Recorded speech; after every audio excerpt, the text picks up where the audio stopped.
just realized. Good afternoon, everyone. Good afternoon. So President Biden, as you all know, has met with countless survivors of gun violence and families, mourning loved ones, and the message he hears most often is, do something. Today, President Biden will build upon the historic actions he's taken through the bipartisan Safer Communities Act and the 24 executive actions he's taken to date, and announce the establishment of the first ever White House Office of Gun Violence Prevention. This new office will be overseen by Vice President Harris, who has been a key leader in the Biden-Harris administration's effort to end our nation's gun violence epidemic. The office will be held by Stephanie Feldman, a long-time policy advisor to President Biden on gun violence prevention, and two leading gun violence prevention advocates, Greg Jackson and Rob Wilcox. They will join the administration as deputy directors of the office. Ahead of this afternoon's event in the Rose Garden, I am pleased to welcome to the podium someone who has more authority to speak on this issue than nearly anyone else in this town. And I say that sadly. Congresswoman Lucy McBath. Through her grief and because of her perseverance, she has become a tireless advocate for gun safety reform. For some, this is an abstract debate, but not for Congresswoman McBath. She has lived with the awful and tragic reality of the gun violence epidemic in this country. I can think of no better person to share what today's news means to so many families across the country. On a personal note, she is a hero of mine. In 2018, as I was at a previous job I held, we were sitting around deciding who was going to go to the different districts across the country, obviously, to organize and knock on doors. I stood up and asked to go to Lucy McBath's district because she has so inspired me, and I know so many others out there, with her strength, with her smarts, and her vision for this country. So I literally went door to door, knocking in what is now your district for your first election.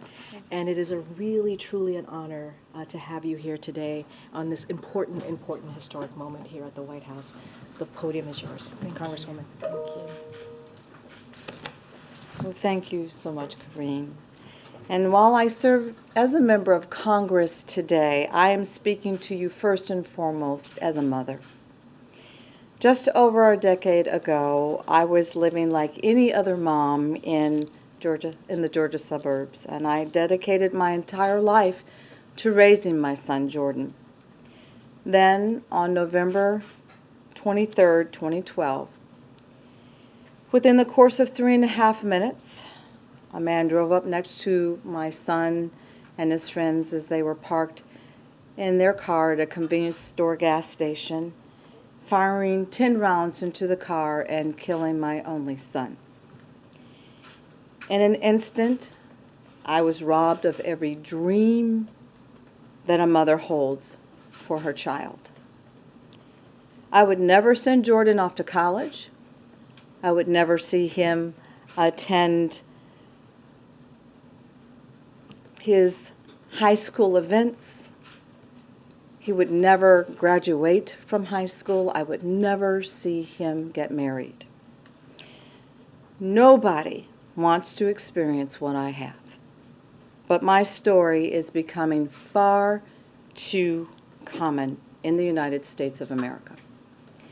Every single day, over 100 people are shot and killed in the United States. Gun violence has no boundaries. From the suburbs to the cities to rural America, over 100 families a day are living their worst nightmare. Our kids are continually traumatized by lockdown drills, while their schools teach them how to hide behind their desks and corner themselves to shield themselves from gunfire. President Biden knows the deep pain of losing a loved one. And today, he is taking decisive action by declaring loudly and clearly, we do not have to live this way. The historic creation of the Office of Gun Violence Prevention marks a new era in the fight to keep us all safe.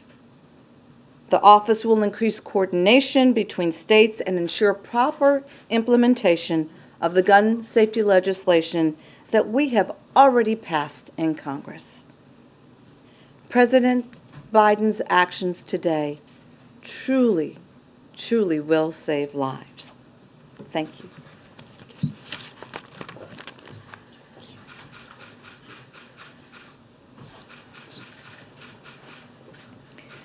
Thank you, Congresswoman.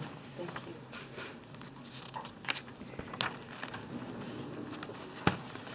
So a couple of things before we go into questions.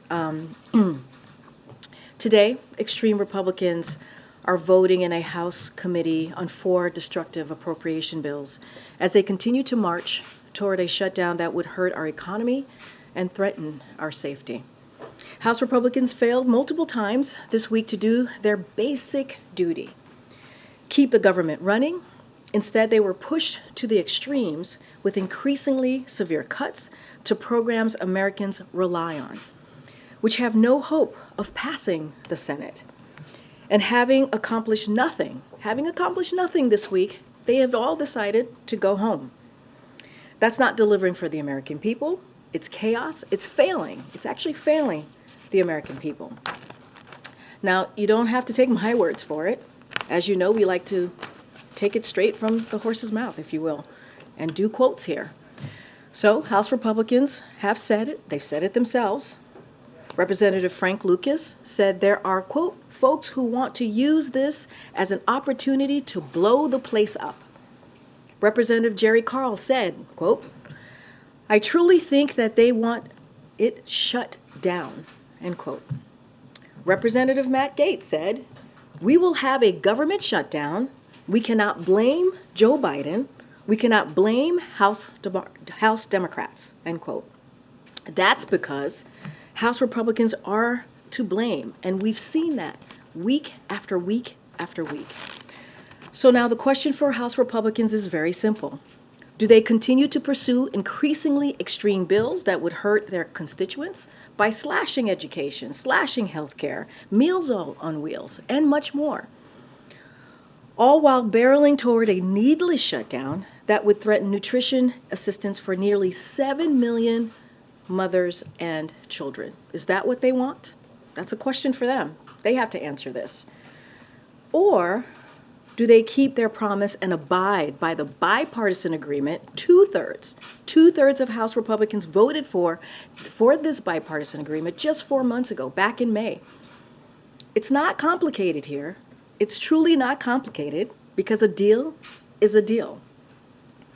So another thing before we continue, here at the White House this afternoon, the president is taking another action to save lives, signing a bipartisan law that will make the organ transplant system work better for more than 100,000 people on the waiting list for organs. Everybody knows the system has been broken for years, with heartbreaking consequences. Now, with the president's signature, we are taking significant steps to improve it.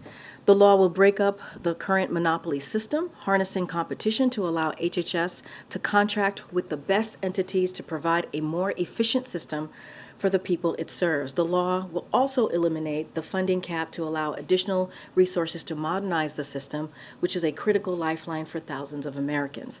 And this will save lives by creating a more transparent and accountable system that allows more Americans to access the organ transplants that many so desperately need. And finally, on Monday, the president will host Pacific Islands Forum leaders at the White House during the U.S. Pacific Island Forum Summit taking place here in Washington, D.C. This is the second summit with Pacific leaders that the president will be doing here. It will reaffirm his support for strengthening ties with the Pacific Islands and discuss how we address complex global challenges like tackling the existential threat of climate change, advancing economic growth, and promoting sustainable development. Over the past year, we've taken our engagement with PIF countries to new heights, and we're looking toward to continue to deepen our partnerships. And we'll have more for all of you later this afternoon. There will be a call that all of you can jump on. I believe it's at 3:30, and so stay tuned. And with that, Will? Thanks. I have two topics. First on Senator Menendez. Did the White House know that an indictment was coming today, and does the president believe that the senator should resign? So a couple of things. I'm going to be really careful here. This is a not comment because this is an active matter. We learned about this just like all of you, but again, this is an active matter, so I'm not going to comment. No comment on resignation? I'm just active matter, not going to comment. Okay. On the UAW strike, the UAW has invited President Biden to the picket line. I'm wondering if he has any plans to go, and also the strike is expanding to 20 states. Is the president going to feel more pressure to move both parties towards a resolution? So, on your first question, I don't have any updates to the president's schedule at this time. Just don't have anything to share. But certainly, the president appreciates Sean Fain's inviting him, including him, certainly with all the family and friends of the UAW. And so, the president has been really clear about this. He believes the union built the middle class. That's something that he has said for years now. And of course, he is a union guy who will continue to fight for UAW and also union workers. So that will not end. That is something that he has certainly been steadfast about for the past several years. So we are, of course, in touch with the parties. As you know, Acting Secretary of Labor Julie Su and also Gene Sperling have been in regular touch for the past several weeks with all parties. Certainly, the parties continue to remain at the negotiation table, which is incredibly important. And so we've communicated to each of them the importance of continuing to work 24/7 to get to a win-win agreement, as you've heard us say many times. And look, the auto industry will remain here in America. That's what the president has been working towards, investing in that in the last 2 years. And UAW workers remain at the heart of a growing industry. And so we will do everything that we possibly can to help in any way that the parties would like us to. But again, they are at the negotiation table, and we believe that's incredibly important. I know your dad had some thoughts about our back and forth yesterday, so maybe we should try this again. Same question as yesterday. Can you repeat the question? What do you call it when 10,000 people illegally cross the border in a single day? So here's what I will say, and you heard me say this a couple times, and I'll say it again because it is the facts. On day one, the first day of this president's administration, he put forth a comprehensive immigration reform that we believe that was desperately needed for this country, right? As we know, and you've heard us say this many times before, we are dealing with a broken system, and no action was taken from Congress. And so what the president was able to do, he imposed consequences for those who do not have the legal basis to remain. And he has removed more than 250,000 individuals. This administration has done so since May 12th. And so we've taken action. The president has secured. He also secured record funding. And let's not forget, this record funding that the president fought for over the last year or so was opposed by the House Republicans. This is something that they opposed and didn't want to see. And so what it allowed us to do is actually hire about 25,000 more, bring on CBP agents, and really do something that was historic that we hadn't seen. And so a broken system, it's been broken for the past couple of decades. The last administration certainly gutted the immigration system for 4 years. That's what they did. And you had Speaker McCarthy and the Republicans in Congress who continuously take steps to undermine what is currently happening, trying to undermine getting border security. We saw that this week with the CR, where they put forth another piece of legislation to propose continuing to cut some important resources that's needed, whether it's CBP. 800 fewer CBP is what they wanted to do. 50,000 pounds of cocaine. That's what it would hurt.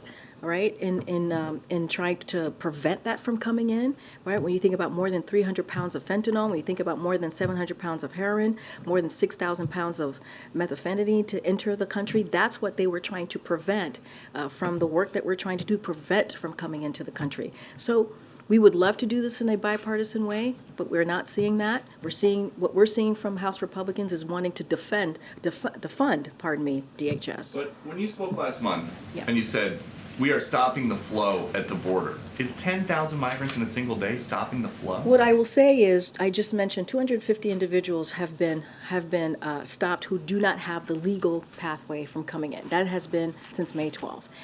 And as we are, looking at Eagle Pass, and I know this is where kind of the issue is at the time at the moment. CBP quickly surged resources and personnel to the area, and thanks to their great work, we're able to swiftly vetted and processed into custody more than 2,500 individuals and cleared the area where migrants had congregated. And that's the work of our law enforcement. That's the work of our law enforcement at the border. Remember, House Republicans are trying to cut that. They're trying to cut that. Totally different subject. Sure. There are some new relaxed standards in town. Would President Biden ever show up to an official meeting wearing shorts and a hoodie? I'm assuming you're talking about the Senate, when you say He was in the relaxed Senate standards. for a long time. I Used to know, be but the I president just of want to the make sure Senate. we're clear what you're talking about here. Does he think these are appropriate changes? You know the president. You've seen him. You've seen him for the past as vice president, as senator. He dresses better than most of us here, and so I'll just leave it at that. I'm not going to comment on how Senate is running their business and the decision that they make. That is up to them. That is not for us to decide. Last one. Or At a speak to. fundraiser this week, President Biden told donors about how Charlottesville inspired his campaign, and then according to the pool, a few minutes later, he told the story again nearly word for word. What's up with that? What I can tell you is, and I'm going to be careful not to talk about, because this was a campaign event for this upcoming campaign, obviously in 2024, so I'm not going to speak to that, put that out there for the Hatch Act. But what I can speak to is, look, the president was making very clear why he decided to run in 2019. He made it very clear as to what he saw in this country and what was going on. And he got 81 million votes, a historic amount of votes from Americans across the country who believed that this was a president who can help protect our democracy, get our economy back on track, and could be a leader and the adult in the room. And so that's what you saw. I'm not going to speak to comments that were made during a campaign event, but I can certainly speak to why the president is president today and why he decided to take on this job. And it is important for him to continue to deliver for the American people, and that's what he's going to do. Go ahead, Nancy. Thanks, Go ahead, Nancy. I know you don't want to interfere with an ongoing investigation, but given the unique nature of the charges against Senator Menendez, taking bribes from a foreign country, he's the chair of the Foreign Relations Committee, what message does it send to other countries if he's allowed to stay in that role? So I believe from some of your reporting, I think there's discussions happening about his next steps, the senator's next steps. So I leave it to the leadership of the Senate, and certainly leave that to the senator's office. I have to be really careful because it is indeed an ongoing matter, and so I cannot comment on this. But as far as his leadership role in the Senate, that is something for Senate leadership to speak to. Given that this is now the second time that he's faced really serious federal charges, would the president advise him to step down? Does he want to see him continue in the Senate? We're going to be very, very clear about this. We're not going to get involved. It is a ongoing matter, and so we're going to leave it to the prosecutors to move forward with however they see fit, but we're not going to comment. On the UAW, the initial plan was the president was going to send Julie Su and Gene Sperling to Detroit. They stayed here. Why was that decision made? for them to stay here? And now, given that the strike is expanding, are there plans to now go ahead and send them to Detroit, or are they going to continue to make those conversations from here? So there was a mutually agreed decision that was made this week that that was believed to be the most productive way to move forward was for Jean and Julie to stay back and to help from Washington in the best way possible. That was a mutually agreed agreement. And look, we are in constant, those two are in constant conversation with all parties. They actually spoke to the parties today, and so that certainly is going to continue. We are going to help and assist in any way that they feel necessary. But look, I think the most important thing is that they're still at the negotiation table. That is incredibly important. They have been really focused on this the last 24/7, and so I think that's important. The president has always said he's a union guy. He appreciates being called that by unions and labor leaders out there, and so we're going to do everything that we can to be helpful, but we are encouraged that they are continuing to have that conversation. Thanks, Karine. Beyond placing the blame on Congress, what's your message to federal employees at risk of going unpaid? Look, our message is this doesn't have to happen. The shutdown does not have to happen. The Republican shutdown does not have to happen. They can do their job and keep these vital programs continuing, keeping the government open, and that's our message. Our message is this should not be happening. We should not be putting American families' lives in turmoil. We should not be putting even their lives at risk, potentially, because of what this could mean for the different programs that these families and Americans need. And so all they have to do is do their job. And what they're doing is putting forth incredibly extreme partisan policies forward, and and saying, hey, we have to get this done in order to keep a deal that they made back in May. And so this should not be happening. It should not be happening. And so, look, we're going to continue to be very clear. What we're saying to them privately is what we're saying to all of you publicly, is that they need to do their job. Do you know when federal workers would miss their first paycheck? So I don't have the specifics on any of that. The OMB director and OMB more broadly certainly is working on plans of what this could potentially look like if there is a shutdown, talking to the different agencies. So that is certainly in progress right now. Just don't have any specifics on payments or what that would look like. And then your announcement today on the gun violence Office of Prevention of Gun Violence. That has been something advocates have been pushing for years. Why do you think it took so long? Look, here's the thing. As you know, there was the bipartisan piece of legislation that the president was signed, and it was the first major piece of legislation on gun violence that was able to move forward in 30 years. The president did 24 executive actions because he took this seriously. He called the gun violence in this country an epidemic.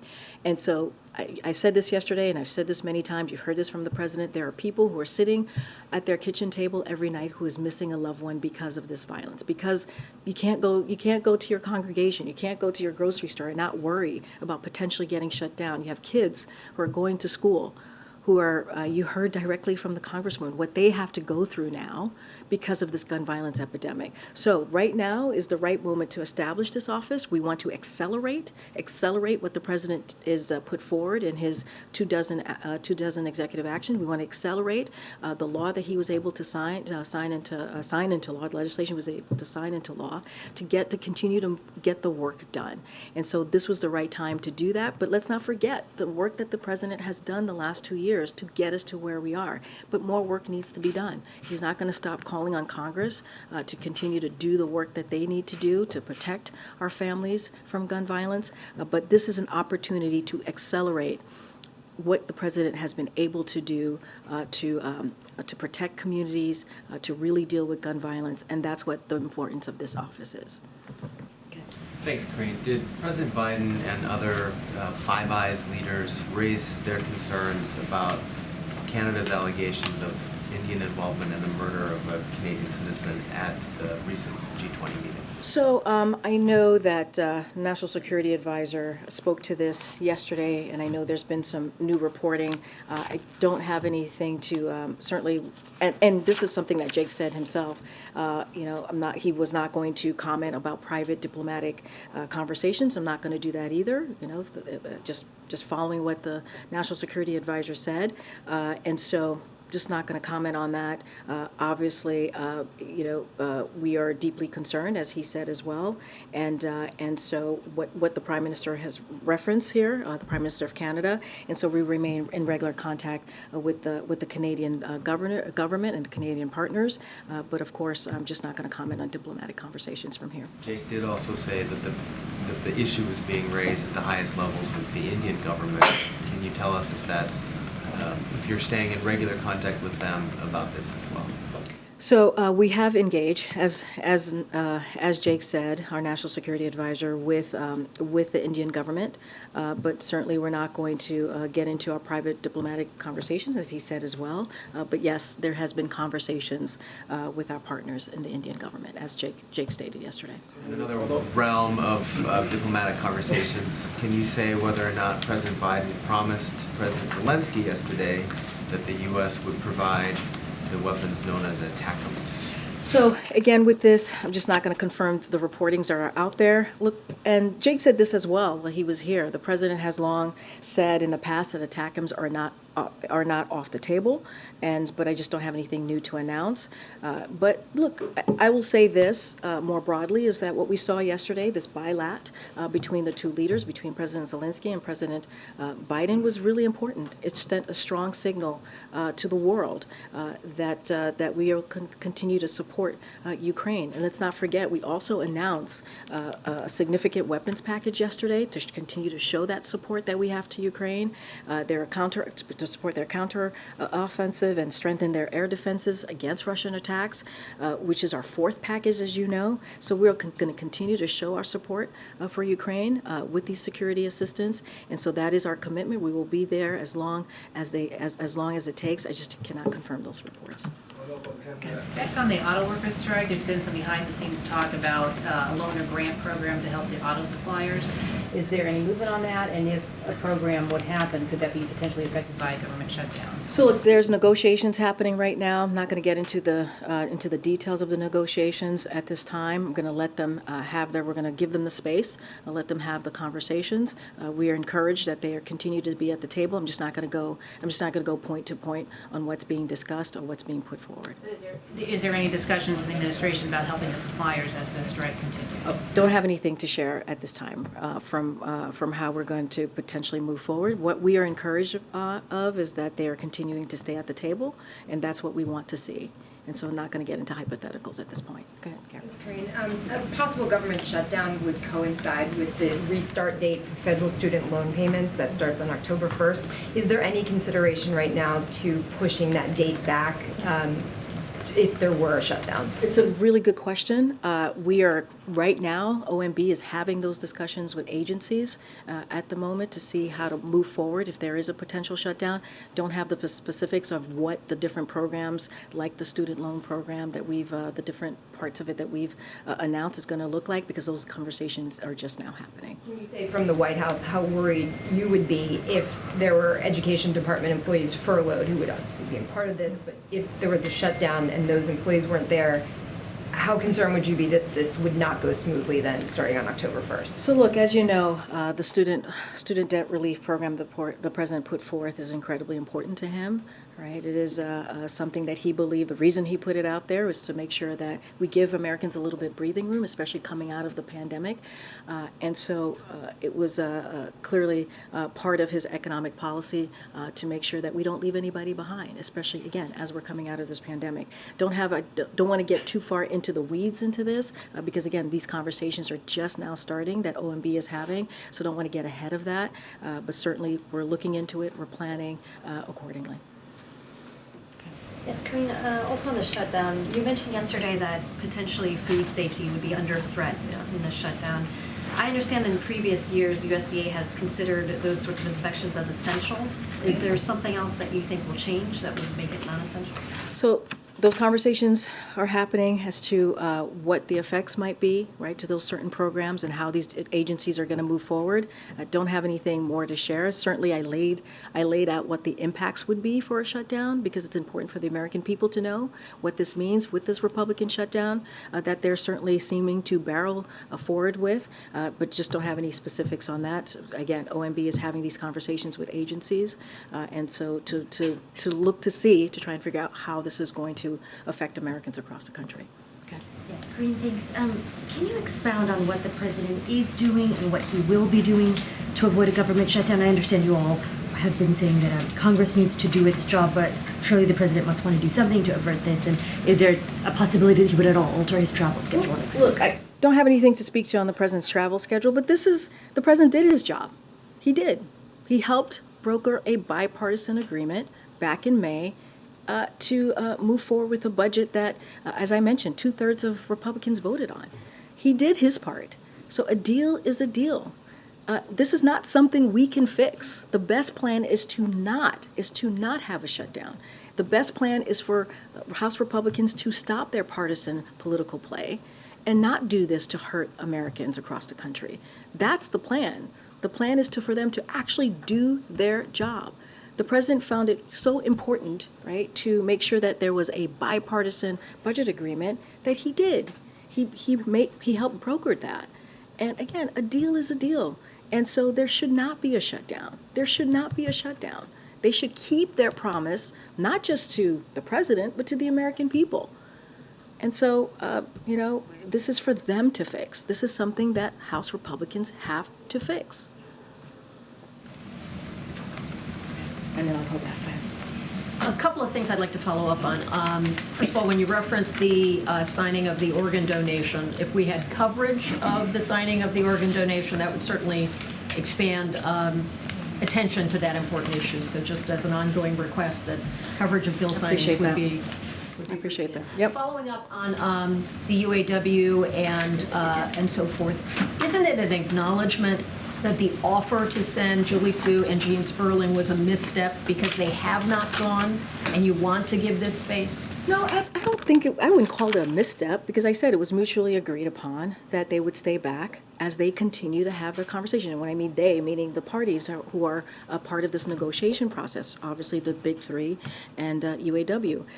And so wouldn't call it a misstep at all. I mean, again, it was a mutually agreed that it would be most productive for Jean and Julie to stay back and do the meetings and from Washington D.C. Now, let's not forget, this is something that they've been doing for the past several weeks. It's nothing new, and so we appreciated that again, mutually agreed. And so, if there's travel that needs to happen, we'll certainly assess that when the time comes. But what is the most important thing here? What is the most important thing is that all parties continue to have this conversation and to continue to negotiate, and that's, I think, what is the most important part of this. Following up on Peter's comment about the fundraiser for, we all understand these are off camera. We were not witnesses to that except for our pool that was present. But for the president to retell a story, we've all heard him tell many times in full. And stipulating that we often, as human beings, we misspeak, we do things, I've done it myself, so stipulating all of that. Is it any concern that he would fully retell a story in the same space, in the same event? Sometimes we speak as well from here and retell a story. But look, I think it's important to note that the president was speaking, as you said, at a fundraiser, and he was speaking from his heart. He was speaking about why he's decided to do this. And you hear the president talk about this, it's always incredibly emotional for him because he didn't have to. He went through an incredibly difficult time when he was deciding to jump into the race. And so, but he saw, as somebody who served as senator, as somebody who served as vice president, what was going on in this country under the last president. So Charlottesville. Knowingly and mindfully that he wanted to retell. I have not spoken to the president about it, certainly, but what I can say is the passion that he has when he tells that story and how important it is for him to have done something because he believed, our democracy was at stake. And that's and what he saw. I mean, you all saw what we saw in Charlottesville. It was devastating. It was a part of our country that was devastating to see. And so, you know, he spoke to that passionately, you know, that's why he's in this. He's in this because he believes that he can help move this country forward in a way that brings it to its best, right? When he talks about possibilities. And that's why he was speaking to in an incredibly passionate way. Okay, go ahead, Gary. Thanks, Karine. While gun violence impacts communities all across the country, Black, Jewish, and marginalized communities often fall at the intersection of gun violence and hate-fueled violence. In many parts of the country, those who commit hate crimes can still have legal access to a gun. How important is it for this office, this new office, to address gun violence intersectionally? Oh, it is incredibly important. When we talk about gun violence, it's not one community that's affecting, as you just laid out, it's multiple communities. So this is something that is at their intersection. It is so important that we do not forget a community here.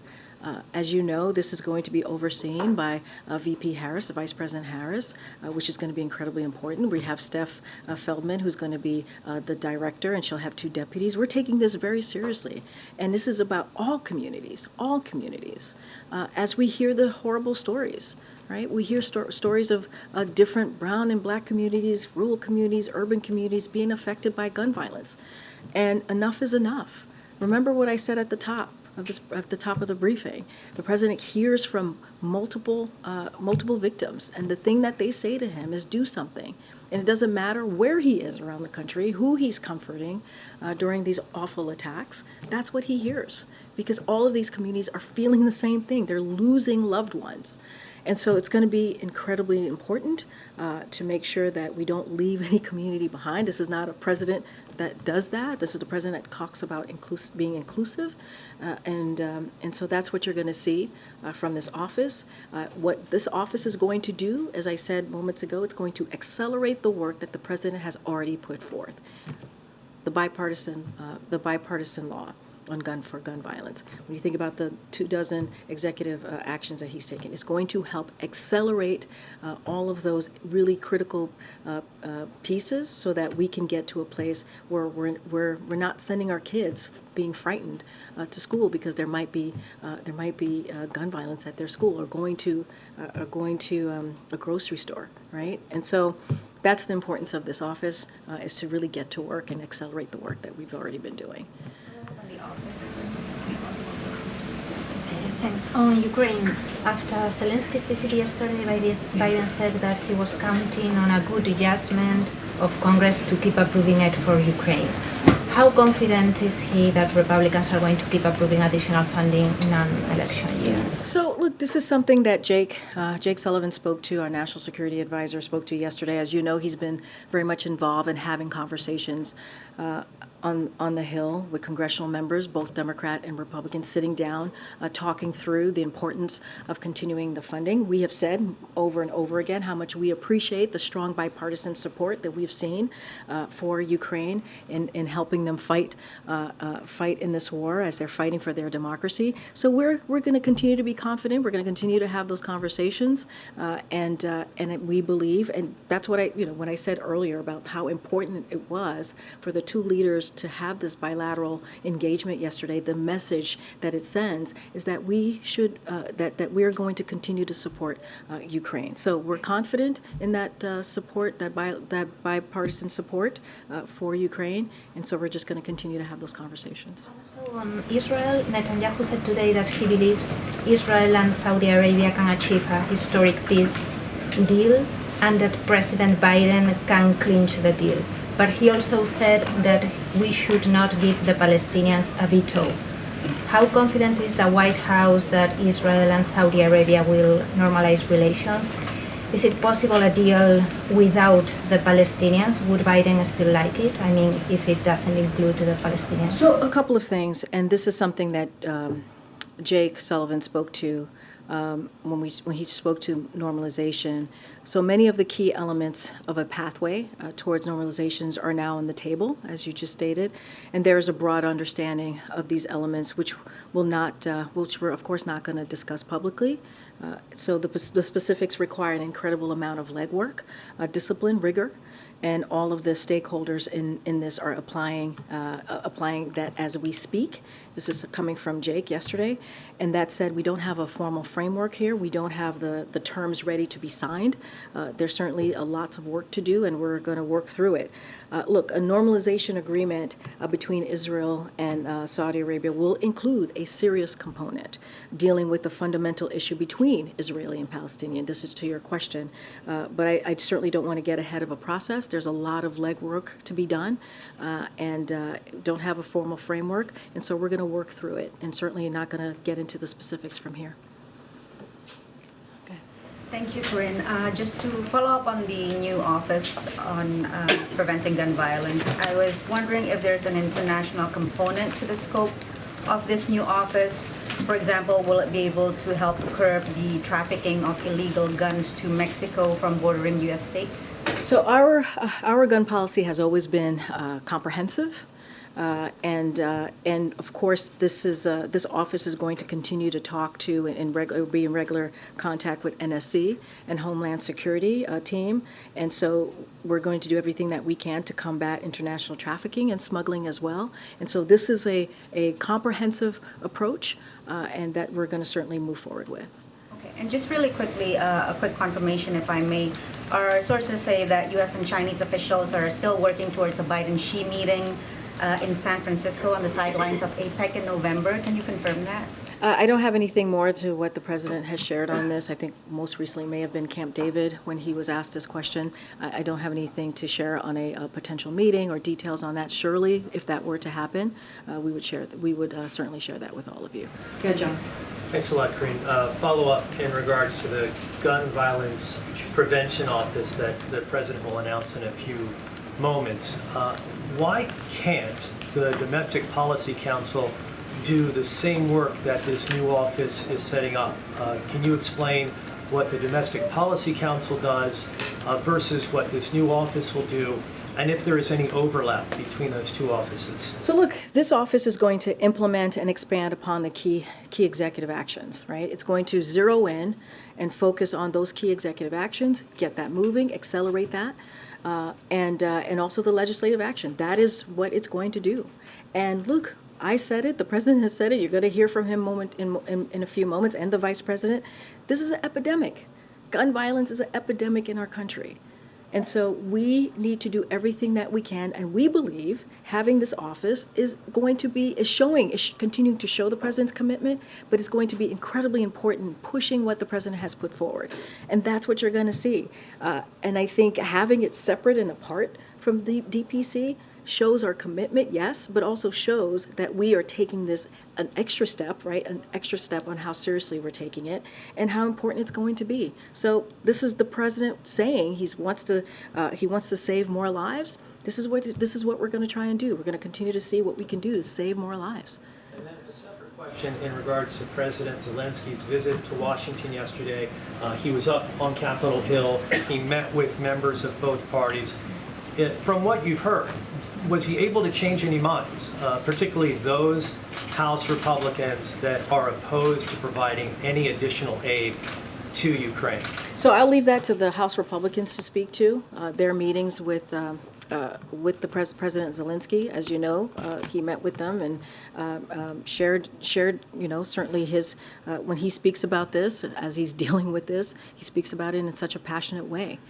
And when President Zelensky speaks, people listen because he knows what he's going through every day, with his country's going through, the people in his country is going through, and we have said how bravely they are fighting for their democracy and for their freedom. So that's up to House Republicans to speak to, or House congressional members to speak to. What we can do is continue to do what we showed yesterday, right? We announced another security assistance. Again, you saw the bilateral engagement between the two leaders, which we believe showed our commitment to Ukraine. You heard from the president at UNGA speak to this in a very forceful way, what this means if we were not to continue to support Ukraine. And so the president's going to continue to speak very forcefully to show how much he supports Ukraine, but that is up to Congress. But with all of that said, we appreciate the bipartisan support that we have seen for the funding for Ukraine, and we are optimistic that that's going to continue. One more. Great. Thank you, Karine. Good to see you, Christina. It's been a while. Yes, it has been. Thank you for taking my question. Absolutely. If there is so much at stake in case of a government shutdown, is the president willing to support or even broker negotiations between more moderate Republicans and Democrats to help Leader McCarthy avoid the shutdown? Is there any chance for bipartisanship here? So look, Christina, I appreciate the question, really do. And I'm just going to reiterate what I said moments ago. This is something for House Republicans to deal with. It is their job. It is one of their basic duties to keep the government open. It truly is. And instead, they're going in a very bipartisan way, in extreme ways, in putting forth policies and CRs that's going to hurt American families. The president did his job, right? He helped broker a bipartisan legislation that 2/3 of that legislation was voted by Republicans. And so a deal is a deal. They need to stick to what they agreed upon, what they themselves voted on. And so that is for Speaker McCarthy to figure out how he's going to move forward here. But this is for them to fix. This is for them to fix. So I'll leave it there. Have a great weekend, y'all. I'll see you on Monday. Thank you.